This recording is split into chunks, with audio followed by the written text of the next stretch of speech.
Ifah nak tahu pasal Maggi tak? Maggi adalah sebuah jenama daripada Switzerland dan ditubuhkan pada tahun 1884. Nama Maggi adalah berasal daripada nama pengasasnya iaitu Julius Michael Johannes Mengele pada 1846 di Switzerland dan meninggal dunia pada tahun 1912 ketika berumur 66 tahun.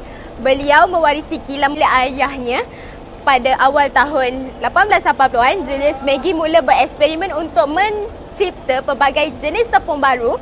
Pada tahun 1882 pula, dia akhirnya mula menjual tepung dan tidak lama kemudian telah menubuhkan syarikat Maggi. Pada tahun 1886 pula, dia melancarkan produk perasa tambahan di bawah jenama Maggi.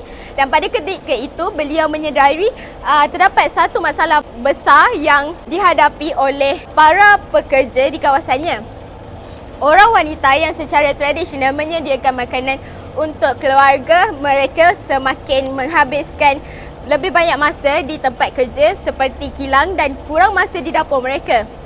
Julius Maggi menyedari bahawa mereka memerlukan makanan yang berkhasiat, kenyang dan cepat, maka beliau telah bertemu dan mendapatkan pandangan seseorang doktor, dan inilah titik tolak bagaimana beliau mendapat idea untuk menghasilkan pelbagai produk makanan.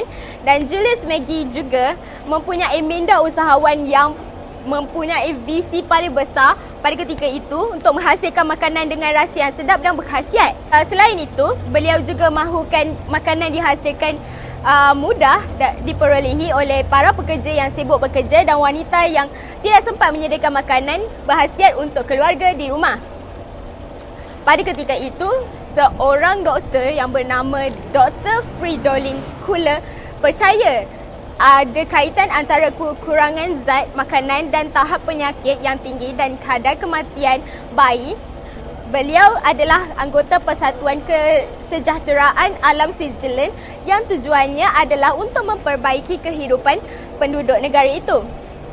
Selain itu, daging berkhasiat merupakan makanan premium yang tidak mampu dinikmati oleh rakyat kebanyakan, dan Dr. Fridolin Schuler yakin bahawa kacang yang kaya dengan nutrien dan mudah dicerna dan ia adalah penyelesaiannya, which is mi Maggi itu adalah diperbuat daripada kacang.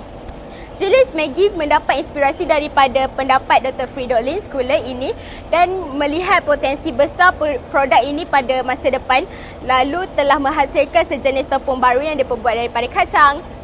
Setelah 2 tahun menjalankan kajian, beliau melancarkan tepung yang diperbuat daripada kacang dan kemudiannya pada tahun 1885 telah menjual beberapa serbuk sup yang segera pertama di dunia. Sejak itulah produk Maggi mula diperkenalkan di serata dunia.